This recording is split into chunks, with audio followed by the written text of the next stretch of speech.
Hi, friends from Old Town. Great to see you.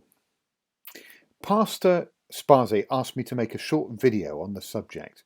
What are pastors for you guys at Old Town? Well, of course, we all know that a pastor is a shepherd, and we know that shepherds feed the flock, protect the flock, and lead the flock to green pastures. A good shepherd even gives his life for the flock. Jesus is the ultimate role model. But you might be surprised to know that the word pastor only occurs once in the New Testament. Want to know where it is? Well, it's in Ephesians chapter 4, verse 11. Paul is speaking about the different roles that God has dished out to the church. Let me read it in the New Living Translation. Now, these are the gifts Christ gave to the church: the apostles, the prophets, the evangelists, and the pastors and teachers. Did you see it? There it is, the word pastors, Ephesians chapter 4, verse 11, the only place it is mentioned in the New Testament. And what are they to do? Verse 12. Their responsibility is to equip God's people to do his work and build up the church, the body of Christ. Now, maybe you've got a different translation in verse 12 in the New King James Version or King James Version, New Revised Standard Version. Your version might read that these guys, the apostles, the prophets, the evangelists, the pastors, and the teachers, are meant to be, I quote, equipping the saints for the work of ministry. But when the New Testament is talking about saints, is not talking about the statues of long dead church heroes that you might find on the side of cathedral buildings. It's talking about church members who are very much alive now. That's you and me, God's people, as the Living Translation puts it. Pastors are not meant to do ministry so much as to equip others to do ministry. Okay, now some of you might say that sounds a little bit like shirking your day job. I mean, the pastors get paid to do ministry, right? Nobody else does. Wrong. Equipping the saints for the work of ministry, equipping God's people to do his work, is the day job. Okay, so why? Why would this be so? Why is this so? Well, before you get too skeptical, the reason was brought home to me in the great new course we've just been doing in Cheltenham and at the main church in Swindon called Talking Jesus, and we're doing it over Zoom.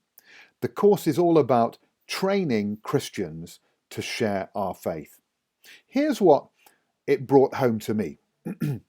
You see, research conducted in the UK in 2015 as part of the Talking Jesus project asked practicing Christians which factors most positively influenced them in coming to faith.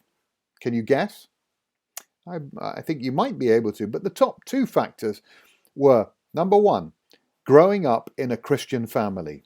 41% of people said that was important for them in their decision to become a Christian, growing up in a Christian family. And number two, the second most important factor was having conversations with a Christian. 36% of people said that was an important factor in becoming a Christian. You see, if we want others to know Jesus, which is surely our role, isn't it, as followers of Jesus, we're going to have to talk about him. But here's the thing. Do you know how many people know a church leader in the UK? What percentage of the population? Not talking about Adventists here, but just church leaders in general. Take a guess. 1%. You see, the reach of the pastor is not very long. I'm only one person. Pastor Spazi's only one person. Pastor Fabrizio, only one person. But do you know how many people know a practicing Christian in the UK? 67%. That's a whole lot more reach.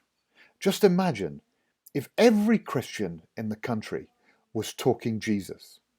That's why the GC talks about total member involvement. That's why a pastor's role has to be equipping God's people to do God's work. For me, in Swindon and in Cheltenham, I've changed tack. Now, a lot of what I do is about training. That's why we're doing the Talking Jesus course, helping to train Christians to share their faith. Now, for those of you who don't know, this is a 6-part video course, and it's ideal to help us unpack what effective witnessing looks like in today's 21st century British context.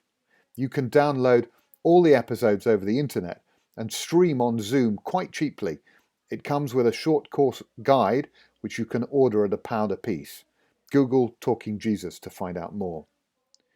Since we began to take this course with young people in Cheltenham, with Area 2 elders, and now the Swindon youth over Zoom, it has helped simplify for us and for me how we can unpack and share our faith and tell our story with those we care about. We're really starting to talk Jesus to our unchurched friends, even inviting them to come along to church on Zoom. And they're really coming.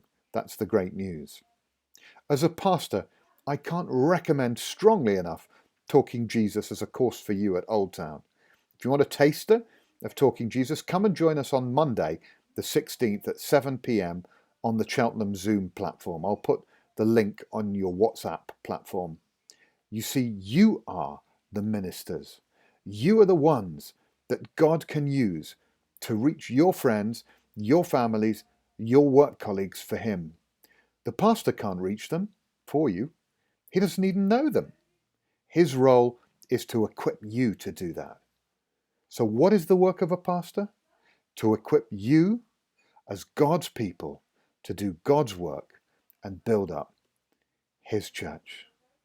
Great to see you. Hope to see you again soon and in the flesh. Bye for now.